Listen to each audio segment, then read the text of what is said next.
Yan yung aking nanay kung pati siya ay magpapaplansya ng kanyang uniform kasi siya po siyang guro, no?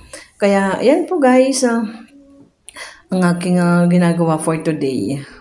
Alam nyo naman, ito lang po ang kaya ko pong magawa sa aking mga video, yung araw-araw na trabaho ko po dito sa loob ng bahay. Kaya yan guys, samahan niyo po ako na plansyahin po ang mga uniform ng aking alaga. Siyempre, hindi lang po yan. Ayan po yung tinatawag na bestida sa atin, no? Sa atin sa Pinas, yung malaking damit. So, magka-partner po yan. Isang white at saka isang iyan. Ang kulay po ng uniform nila is dark green po dito.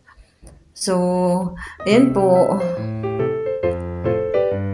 Kaya, ang aking long video po ngayon is ay ang pagpaplansya po ng mga uniform ng aking alaga.